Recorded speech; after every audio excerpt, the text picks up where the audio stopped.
وہ انہوں نے نبی صلی اللہ علیہ وسلم کو نہ جنازے کو پایا نہ انہوں نے ان کی تدفین میں شرکت کیا۔ مفتی صاحب، کیا حضرت ابوبکر صدیق اور حضرت عمر فاروق رضی اللہ تعالیٰ عنہما آپ دونوں ہستیاں حضور صلی اللہ علیہ وآلہ وسلم کے جنازہ میں شریک تھے یعنی کہ نہیں؟ رسول صلی اللہ علیہ وسلم کا جنازہ کس نے پڑھا ہے؟ امیر المؤمنین علیہ السلام نے پڑھا ہے۔ تو ادھر ہمارے یہاں کچھ کہتے ہیں کہ حضرت ابوبکر نے پڑھا ہے، کچھ کہتے ہیں کہ ہوا ہی نہیں ہے ان کا جنازہ اوپر آسمان میں، وہ اس طرح کچھ باتیں کرتے۔ وہ انہوں نے نبی صلی اللہ علیہ وسلم کو نہ جنازے کو پایا نہ انہوں نے ان کی تدفین میں شرکت کیا۔ یہ ان کی اپنی کتابوں میں لکھا ہے، یہ کتاب ہے کتاب المصنف فی الاحادیث والآثار جزء 7 چاپ دار التاج 1989 میں چھپی ہے، ملاحظہ کریں یہاں پر۔ یہ حدیث بشرط بخاری صحیح ہے، نہایت ہی صحیح سند کے ساتھ۔ حدثنا ابن نمیر عن ہشام بن عروہ عن ابیہ ان ابا بکر، عروہ ابن زبیر کہتے ہیں کہ ان ابا بکر و عمر لم یشہدا دفن النبی صلی اللہ علیہ وسلم، ابو بکر اور عمر نے نبی صلی اللہ علیہ وسلم کے جنازے میں شرکت ہی نہیں کی۔ کان فی الانصار فدفن قبل ان یرجع، وہ انصار میں چلے گئے تھے، نبی صلی اللہ علیہ وسلم کی تدفین ہوئی ہے اس سے پہلے کہ وہ واپس آ جائیں، ٹھیک ہے نا۔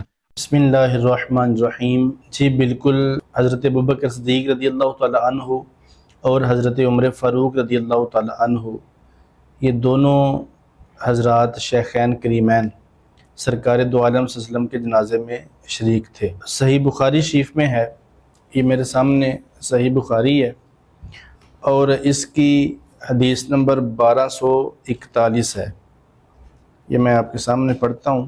حضرت عائشہ صدیقہ رضی اللہ تعالی عنہ فرماتی ہیں کہ جس وقت حضرت ابوبکر صدیق رضی اللہ تعالی عنہ کو یہ خبر ملی کہ حضور وصال فرما گئے ہیں، اقبل ابو بکرن علی فراسی ہی، حضرت ابوبکر صدیق رضی اللہ تعالیٰ عنہ گھوڑے پہ بیٹھ کے آئے، مسجد میں داخل ہوئے، مسجد سے نکل کر پھر حضرت عائشہ صدیقہ رضی اللہ تعالیٰ عنہ کی حجرہ پاک میں چلے گئے۔ پھر وہ سرکار دو عالم صلی اللہ علیہ وسلم کی طرف گئے تو آقا کریم علیہ السلام کو اس وقت ایک یمنی چادر میں لپیٹا ہوا تھا۔ فکشف عن وجہہ، انہوں نے سرکار کا چہرہ ننگا کیا، ثم اکب علیہ فقبلہ، پھر سرکار کی طرف جھک گئے اور آپ کی پیشانی پر بوسہ دیا، ثم بکا، اور پھر آنسو بہانا شروع کر دیے۔ تو یہ کافی لمبی حدیث پاک ہے۔ اسی حدیث پاک میں آگے جا کے آتا ہے، حضرت عبداللہ ابن عباس فرماتے ہیں ان ابا بکر رضی اللہ تعالی عنہ خرج و عمر رضی اللہ تعالی عنہ یکلم الناس، حضرت ابوبکر صدیق جب حضور کو دیکھ کے زیارت کر کے نکلے نا تو باہر حضرت عمر فاروق رضی اللہ تعالی عنہ لوگوں سے کلام کر رہے تھے۔ وہ کلام کیا کر رہے تھے وہ میں آپ کو دوسری حدیث پاک میں دکھاتا ہوں کہ وہ لوگوں سے کہہ رہے تھے من کالا ماتا محمد قد ضربت عنقہ، جس نے کہا کہ محمد صلی اللہ علیہ وسلم فوت ہو گئے ہیں میں اس کی گردن اڑا دوں گا۔ اور ایک حدیث میں الفاظ مختلف ہیں، انہوں نے کہا ما ماتا رسول اللہ صلی اللہ علیہ وسلم، کوئی نہ کہے کہ رسول اللہ صلی اللہ علیہ وسلم فوت ہو گئے ہیں۔ تو اس طرح کا کلام حضرت عمر فاروق رضی اللہ تعالی عنہ فرما رہے تھے۔ تو یہ دونوں حضرات وہاں موجود تھے۔ یہ حدیث پاک لمبی ہے، بات لمبی ہو جائے گی۔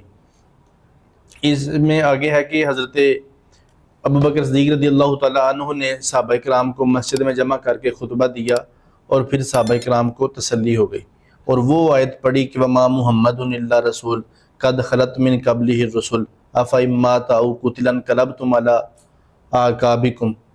تو یہ ساری آیت پڑھی تو حضرت عمر فاروق نے کہا کہ اللہ کی قسم آج سے پہلے میں نہیں جانتا تھا کہ یہ آیت بھی قرآن کا حصہ ہے، آج ہی میں نے یہ آیت سنی ہے۔ اور بہت سارے صحابہ کرام کو یہ پتہ ہی نہیں تھا کہ یہ قرآن کی آیت ہے، ٹھیک ہے۔ تو اسی خطبے کا یہ حصہ تھا کہ حضرت ابوبکر صدیق نے لوگوں سے پوچھا کہ تم میں سے جو محمد صلی اللہ علیہ وسلم کی عبادت کرتا تھا وہ جان لے کہ محمد صلی اللہ علیہ وسلم فوت ہو گئے ہیں، اور جو اللہ کی عبادت کرتا ہے وہ جان لے کہ اللہ زندہ ہے اور ہمیشہ زندہ رہے گا اور اس کو موت نہیں آنی۔ یہ اسی خطبے میں بخاری شریف میں موجود ہے۔ تو اگر حضرت ابوبکر صدیق اور عمر فاروق وہاں موجود ہی نہیں تھے جنازے میں تو یہ سارا کام کہاں ہوا؟ بوسہ دیا آپ کے چہرے کو، لوگوں کو خطبہ دیا، لوگوں کے جذبات کو ٹھنڈا کیا، لوگوں کو تسلی دی، حوصلہ دیا اور بے راہ روی کا شکار ہونے سے بچایا۔ تو یہ ابوبکر صدیق نے بچایا، تو یہ وہاں موجود تھے تو بچایا تھا۔ دوسری پھر اس کی دلیل یہ ہے کہ تدفین کی جگہ کا تعین کس نے کیا تھا؟ نبی پاک صلی اللہ علیہ وسلم کو جب دفن کرنے کا مرحلہ آیا تو صحابہ کرام میں اختلاف ہو گیا. کسی نے کہا کہ بیت المقدس میں لے جائیں، کسی نے کہا کہ مکہ میں لے جائیں، کسی نے کہا کہ مسجد نبوی کے ساتھ جو قبرستان ہے جنت البقیع کا وہاں دفن کر دیا جائے. حضرت ابوبکر صدیق رضی اللہ تعالی عنہ نے، یہ جامع ترمذی کی حدیث ہے 1018 اس کا نمبر ہے، حضرت ابوبکر صدیق رضی اللہ تعالی عنہ نے یہ فیصلہ فرمایا تھا کہ میں نے نبی پاک صلی اللہ علیہ وسلم سے حدیث سنی ہے اور میں اس کو بھولا نہیں ہوں. یہ دیکھیں صحیح حدیث ہے. بالکل ایسے انہوں نے کہا فقال ابو بکر، حضرت عائشہ فرماتی ہیں لما قبض رسول اللہ اختلفوا فی دفنہ، جب حضور کی وفات ہوئی تو لوگوں نے آپ کو دفن کرنے میں اختلاف کیا کہ کہاں دفن کیا جائے.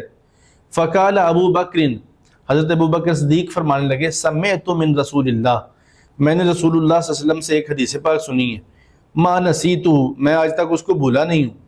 قالا، سرکار نے فرمایا ما قبض اللہ نبیا الا فی الموضع الذی یحب ان یدفن فیہ، کہ اللہ تعالیٰ جل شانہ اپنے نبی کی روح وہاں قبض کرتا ہے جس جگہ نبی دفن ہونا پسند فرماتا ہے. سبحان جس جگہ نبی نے پسند فرمایا ہوتا ہے کہ میں نے یہاں دفن ہونا ہے، اسی جگہ اس کی روح کو قبض کیا جاتا ہے. بے شک، تو یہ فیصلہ کس نے فرمایا؟ ابوبکر صدیق نے. اور ابوبکر صدیق کے فیصلے پر ہی حضور کو حضرت عائشہ صدیقہ رضی اللہ تعالی عنہا کے حجرے میں دفن کیا گیا. بے شک، تو وہاں موجود ہی نہیں تھے، تو فیصلہ کس نے کیا؟ تیسری دلیل اس کی یہ کہ جب قبر کی تیاری کرنے لگے، یہ ابن ماجہ شریف میں حدیث پاک ہے، قبر کی تیاری کرنے لگے تو پھر یہ اختلاف پیدا ہو گیا کہ قبر کون سی بنائی جائے، لاحد والی یا شک والی. لاحد والی جو جس کو بغلی کہتے ہیں، بغلی قبر جو زمین کے نیچے اندر بنائی جاتی ہے، جی جی، اور شک والی جو ہمارے ہاں بنائی جاتی ہے جیسے صندوق ہوتا ہے درمیان میں. ٹھیک ہے، تو دو صحابہ کرام تھے، ایک کا نام تھا ابو طلحہ ٹھیک ہے، اور ایک کا نام تھا ابو عبیدہ بن جراح. ٹھیک ہے، یہ جو ابو عبیدہ بن جراح تھے یہ اہل مکہ کی قبریں بناتے تھے، ٹھیک ہے، اور ابو طلحہ جو تھے یہ اہل مدینہ کی قبریں بناتے تھے، اور یہ لاحد والی بناتے تھے. ٹھیک ہے، تو لوگوں نے کہا اب کس کو بلائیں اور کس سے قبر بنوائیں؟ ٹھیک ہے، تو عمر فاروق رضی اللہ تعالی عنہ نے فرمایا کہ آپ دونوں کی طرف پیغام بھیج دیں، ان میں سے جو پہلے آ جائے، جو جلدی آ جائے، اس سے قبر بنا لی جائے گی. ٹھیک تو ہے، پھر دونوں کی طرف پیغام بھیجا گیا. ابو عبیدہ بن جراح گھر میں موجود نہیں تھے اور وہ نہیں ملے، اور پھر حضرت ابو طلحہ تشریف لائے اور انہوں نے پھر سرکار دو عالم صلی اللہ علیہ وسلم کی لاحد مبارک کو تیار فرمایا. ٹھیک یہ ابن ماجہ میں ہے. اور اس سے اگلی جو دلیل ہے وہ یہ ہے کہ نماز جنازہ آقا کریم علیہ الصلوۃ والسلام کی کسی فرد واحد نے نہیں پڑھائی، وہ بھی اسی حدیث پاک میں موجود ہے. کسی فرد واحد نے حضور کی نماز جنازہ نہیں پڑھائی، بلکہ مسلمانوں نے فردن یعنی گروہ در گروہ سرکار دو عالم صلی اللہ علیہ وسلم کی نماز جنازہ پڑھی ہے. ثم داخل الناس علی رسول اللہ ارسالا، گروہ در گروہ کر کے یصلون علیہ، سرکار پر جنازہ پڑھتے تھے. سب سے پہلے اہل بیت نے جنازہ پڑھا، ٹھیک ہے، پھر صحابہ کرام نے، ٹھیک ہے، پھر عورتوں نے، اور پھر بچوں نے. اور جو صحابہ کرام کی صف تھی یا گروہ تھا، ان میں سے جو سب سے اول گروہ تھا اس میں حضرت ابوبکر صدیق رضی اللہ تعالیٰ عنہ موجود تھے. سبحان، حافظ ابن کثیر نے اس بات کو البدایہ والنہایہ میں نقل کیا ہے. ٹھیک ہے، ابوبکر صدیق رضی اللہ تعالیٰ عنہ اس میں موجود تھے. اور باقی رہ گئی بات، وہ جو ایک روایت بیان کی جاتی ہے وہ ہے عروہ بن زبیر کی. عروہ بن زبیر کی جو آپ نے جو یہ ویڈیو والے حضرت بھی بیان جو ویڈیو میں کلپ میں آپ نے سنا تھا وہ عروہ بن زبیر کی روایت ہے. ٹھیک ہے، اور یہ عروہ بن زبیر جو ہیں یہ نبی پاک صلی اللہ تعالی وسلم کے صحابی نہیں ہیں، انہوں نے حضور کو دیکھا نہیں ہے. ٹھیک ہے، اور جب رسول پاک کی وفات ہوئی ہے، وصال ہوا ہے، اس وقت تو یہ پیدا بھی نہیں ہوئے تھے، یہ موجود ہی نہیں تھے اس واقعہ میں. ٹھیک ہے، ٹھیک ہے. اور ان کی جو ولادت ہوئی ہے، یہ جو پیدا ہوئے ہیں، یہ حضرت عمر فاروق رضی اللہ تعالی عنہ کے دور کے آخر میں پیدا ہوئے ہیں. ٹھیک، تو یہ صحابی نہیں ہیں، بعد کے لوگ ہیں. تو یہ کوئی متصل حدیث بھی نہیں بیان کر رہے یہ ان کا اپنا مرسل اثر ہے، اور ایک طرف مرسل اثر ہو ایسے بندے کا جو صحابی بھی نہ ہو، جس نے نبی پاک کو دیکھا بھی نہ ہو، ملاقات بھی نہ کی ہو، اور ایک طرف بخاری اور مسلم، ابن ماجہ اور سنن ترمذی کی حدیثیں موجود ہوں، تو وہاں ہمیں جو عقیدہ ہے وہ صحیح حدیثوں کے مطابق رکھنا چاہیے بالکل کہ حضرت شیخین کریمین ابو بکر صدیق رضی اللہ تعالی عنہ اور حضرت عمر فاروق رضی اللہ تعالی عنہما، یہ دونوں حضرات نبی پاک کے جنازے میں شریک تھے۔ یہ کیسے ہو سکتا ہے؟ یہ من گڑت روایتیں ہیں، جھوٹی باتیں لوگ پتہ نہیں کیسے بیان کر جاتے ہیں۔ یہاں کسی پیر کا، کسی استاذ کا جنازہ ہو جائے، وفات ہو جائے، تو ہم جیسے گناہگار بندے وہ بھی کوشش کر کے تودع کر کے جنازے میں شرکت کرتے ہیں، بالکل اور اس بات کو اپنے لیے سعادت سمجھتے ہیں۔ ابھی کل کی بات ہے کہ حضرت بابا خادم حسین رضوی کا جنازہ جب ہوا تھا تو پوری دنیا سے مسلمان نہیں آئے تھے، ایسے ہی بات۔ کیسے 1 کروڑ سے زیادہ بندے اکٹھے ہو گئے تھے۔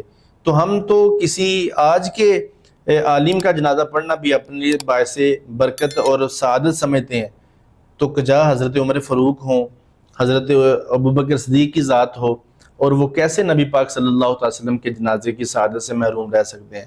تو یہ من گڑت باتیں ہیں، ان پہ اعتبار نہیں کرنا چاہیے، اعتبار نبی کریم صلی اللہ علیہ وسلم کی صحیح حدیثوں پر ہی کرنا چاہیے۔ یہ بس بغض ہے اور منافقت ہے جو اس طرح اچھل کر باہر آتی ہے۔ بالکل ایسا ہی ہے۔